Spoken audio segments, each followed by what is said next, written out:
Hello friends, welcome to Defence Matrix. जैसे कि हम जानते हैं, इंडिया और फ्रांस के बीच में जो 6th India France annual defence dialogues हैं, ये 17 फरवरी को कंडक्ट किए गए।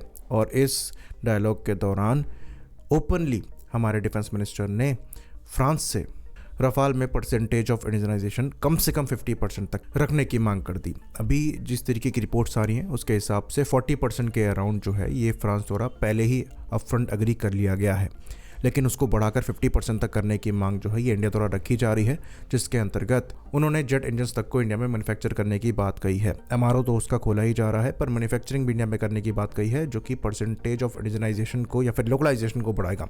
इंडिजनाइजेशन यहाँ पर टर्म लूजली यूज़ कर लिया जाता है, पर लोकलाइजेशन टर्म हमारे हिसाब से यूज़ करना ज़्यादा बेहतर रहेगा। ये क्लैरिटी रखता है, क्योंकि आप अगर फॉरेन प्रोडक्ट को इंडिया में मैन्युफैक्चर करते हैं तो उसे भी एज एन इंडिजनाइज प्रोडक्ट यहाँ पर बता दिया जाता है, पर लोकलाइज्ड टर्म यूज़ करना ज़्यादा बेहतर रहेगा। तो यहाँ पर जो 50% आप परसेंटेज ऑफ इंडिजनाइजेशन की बात कर रहे हैं, उसमें लाइकली जो फ्रेंच कंपोनेंट्स हैं उनको इंडिया में मैन्युफैक्चर करके लगाया जाएगा और वो परसेंटेज 50% पहुंचेगा। सेम चीज़ Su-30 MKI के लिए भी एग्जिस्ट करती है। जो कंपोनेंट्स रशिया से आते हैं उनको हम इंडिया में मैन्युफैक्चर कर रहे हैं, इसलिए 60% के अप्रॉक्स वहाँ भी परसेंटेज ऑफ इंडिजनाइजेशन पहुँच रहा है। लेकिन कुछ ऐसे कंपोनेंट्स हैं जिनकी R&D इंडिया में ही हुई है, जैसे कि जो RWR Su-30 MKI में लगा है ये कम्प्लीटली इंडियन है। फिर उसके बाद अभी जो अपग्रेड होगा वो कम्प्लीटली इंडियन है, तो वहाँ पर उसको इंडिजिनस कहना सही रहेगा। तो पर्सनल हमारे इशू है इस टर्म से। इंडिजनाइजेशन टर्म जो है वो स्पेसिफिकली इंडियन R&D प्रोडक्ट्स के लिए ही होना चाहिए, बाकी लोकलाइजेशन टर्म जो है ये ज़्यादा बेहतर रहेगा। तो ये प्लेटफॉर्म को लोकलाइज करने की कोशिश करी जा रही है 50% के अराउंड, जिसके अंतर्गत ज़्यादातर कंपोनेंट्स इंडिया में बनेंगे। और ये बात भी हम यहाँ पर क्लियरली बोलते हैं कि लोकलाइजेशन के खुद के बेनिफिट्स होते हैं। ऐसा नहीं है कि ये चीज़ अच्छी नहीं है, ये भी अच्छी चीज़ है, पर इंडिजनाइज नहीं है।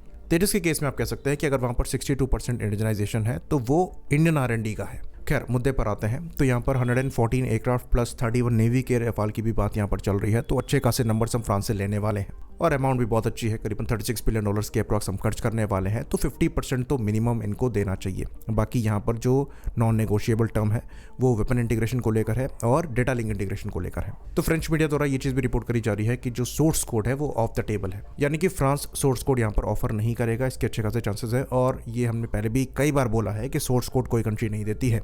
API एक्सेस हमें मिल जाए हमारे खुद के वेपन्स को इंटीग्रेट करने के लिए, ये भी बहुत है। तो ये देखना यहाँ पर होगा कि क्या ये एक्सेस हमें मिलता है, क्योंकि रफाल के साथ वेपन्स को इंटीग्रेट कर पाना इतना आसान नहीं है बिना OEM की मदद के। तो रफाल के केस में जिस तरीके से डेटा फ्यूजन है, डेटा प्रोसेसिंग है, चीज़ें काफ़ी डीपली रूटेड है। Su-30 MKI में जैसे एक मिशन कंप्यूटर लगा दिया गया और उससे वेपन इंटीग्रेशन जो है वो आपको मिल जाता है, ये चीज़ रफाल के साथ पॉसिबल नहीं है। तो वहाँ पर सॉफ्टवेयर में बड़े बदलाव करने पड़ेंगे ये एक्सेस देने के लिए, और ये देखना इंटरेस्टिंग होगा कि ये देते हैं या नहीं देते हैं, क्योंकि इंडियन साइड से डिफेंस सेक्रेटरी तक ये कह चुके हैं कि पूरा एक्सेस इंडिया के पास रहेगा।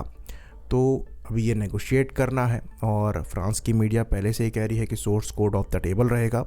तो डाटा लिंक के साथ वेपन इंटीग्रेशन का एक्सेस मिलना बहुत ज़्यादा ज़रूरी है। यहाँ पर कुछ लोग इसको डिफेंड करेंगे कि यहाँ पर कोई फ्री लंचेस नहीं होते, बट यहाँ पर हम अच्छा खासा पे कर रहे हैं, और ये चीज़ एक्सपेक्ट करी जा रही है कि अगर पूरा इकोसिस्टम हम लेकर आ रहे हैं तो इतना एक्सेस तो होना चाहिए।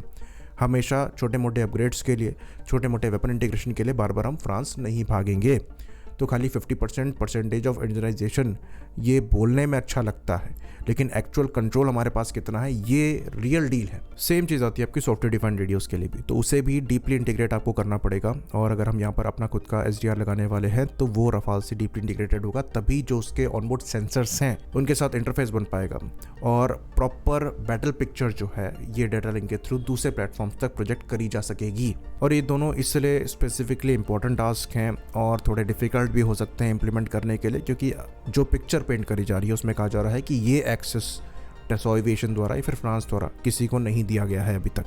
ऑल्दो वेपन इंटीग्रेशन की बात आती है तो कुछ हद तक एक्सेस UAE को दिया गया है इनके एयर टू सरफेस वेपन्स को इंटीग्रेट करने के लिए, लेकिन जब बात एयर टू एयर वेपन की आती है तो वहाँ पर पिक्चर चेंज हो जाती है, क्योंकि प्रॉपर रडार से वहाँ पर इंटीग्रेशन आपको चाहिए होगा, क्योंकि BVR मिसाइल्स जो हैं उनको टारगेट तक गाइडेंस फायर कंट्रोल रडार ही प्रोवाइड कराता है। खैर, ये कुछ पॉइंट्स हैं जिन पर नज़र बनाने की ज़रूरत है, लेकिन अभी तक जो पिक्चर है उसके हिसाब से नेगोशिएशन पार्ट जो है ये ऑनगोइंग है, और ये डिफेंस मिनिस्टर ने सामने से 50% परसेंटेज ऑफ इंडिजनाइजेशन की मांग करके साफ कर दिया है कि अभी रास्ता लंबा है।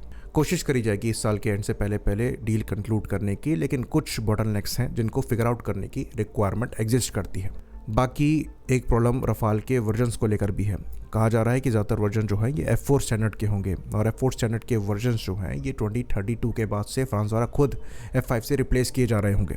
तो जिस टाइम पीरियड में हम रफाल को रिसीव करना स्टार्ट करेंगे उस समय फ्रांस द्वारा रफाल F5 लिए जा रहे होंगे। तो इसलिए ये भी सवाल उठता है कि क्या समझदारी है यहाँ पर रफाल F4 वर्जन्स को लेना। खैर इन सवालों के जवाब तभी क्लियर हो पाएंगे जब ये डील कंक्लूड होगी। खैर अभी तक चीज़ों की बात करें तो ये ऑप्टिमिस्टिक दिख रही हैं। फ्यूचराइज मैन्युफैक्चरिंग से लेकर इंजन MRO तक काम चालू हो चुका है और फ्रांस के लिए भी ये बहुत बड़ी बात है। इनको बहुत बड़ी डील मिल रही है तो उन पर भी प्रेशर है चीज़ों पे एग्री करने का। आई होप इन्फॉर्मेशन यहाँ पर क्लियर रही हो। इसी बात पर इस वीडियो को हम खत्म करेंगे। लाइक करिए, सब्सक्राइब करिए। जय हिंद।